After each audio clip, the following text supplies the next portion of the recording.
రేపు రేషన్ కూడా ఆపేస్తారా?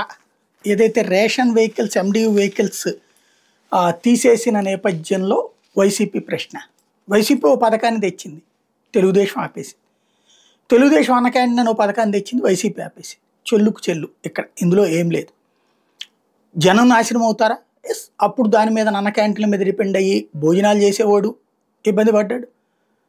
అట్లాగే ఇబ్బంది పట్టడం అంటే తిండికి లేక చచ్చిపోడు. వచ్చే ఓ లాభం ఆగుతుంది. దాని మీద దాంట్లో పనిచేసే సిబ్బంది రోడ్డును పడ్డారు. ఒక్కో దాంట్లో నలుగురిని వేసుకున్నా లేదా 5గురిని వేసుకుంటే 100కి అంటే 500 మంది దెబ్బతిన్నారు. ఇప్పుడు 10,000 మందిని, 500కి 10,000 మంది. ఇది లేకపోతే రేషన్ తీసేయడు. మొన్న కూడా చంద్రబాబు గారు క్యాబినెట్లో అన్నారు, కేంద్రంతో మాట్లాడతాము రేషన్కి బదులు డబ్బులు ఇచ్చేటట్టు అనేది. ఇది ఆహార భద్రత చట్టం కింద రేషన్ ఇస్తారు. ఆహార భద్రత చట్టం ఏంటంటే తిండి దొరకని పేదవాడికి అది అందుబాటులో ఉంచడం. ఎంత రేటే ఉండాలని ఏం లేదు. 20 రూపాయలకు అమ్ముతావు, 30 రూపాయలకు అమ్ముతావు, వాడు ఎంత ఎఫర్ట్ చేయగలడో ఆ రేంజ్లో తిండి ఉంచాలి. ఇది రూల్. అది సుప్రీంకోర్టు అయినా సరే అదే పాయింట్నే చెప్పింది. ఆహార భద్రత ఉండాలి. ఆహార భద్రత కోసం 2 వ్యవస్థలు: సాధారణ కుటుంబీకులు, టోటల్ సమాజానికి రేషన్ కార్డు, అలాగే పని చేసేటటువంటి వాళ్ళకి ఉపాధి హామీ.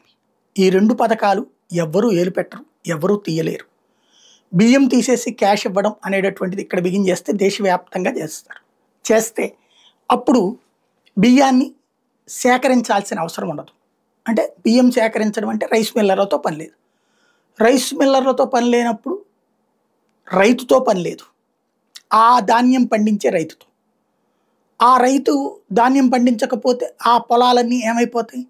దాని మీద డిపెండ్ అయిన రైతు కూలీలు ఏమైపోతారు? కాబట్టి మొత్తం వ్యవస్థ కొలాప్స్ అవుతుంది. సైకిల్ తిరగాలంటే ముందు చక్రమో వెనక చక్రమో ఉంటే కుదరదు, అన్నీ ఉండాలి. బేరింగ్స్ దగ్గర నుంచి సైకిల్ చైన్ దాకా ఏది తేడా వచ్చినా ప్రాబ్లం అవుతుంది. కాబట్టి అది ఎవరు తీయలేరు. కాకపోతే కార్డులు తగ్గించవచ్చు. కేంద్ర ప్రభుత్వం రాష్ట్రంలో 87 లక్షల మందికి ఇస్తుంది. అవి అంతవరకే ఇచ్చి మిగతా వాళ్ళకి ఆపితే ఆపాలి. కానీ ఆ ధైర్యం చేస్తుందని నేను అనుకోను. ఎందుకంటే దాదాపు 60 లక్షల మంది పిచ్చ తిట్లు తిట్టడం బిగిన్ చేశారంటే ప్రభుత్వానికి పెద్ద మైనస్ అవుతుంది.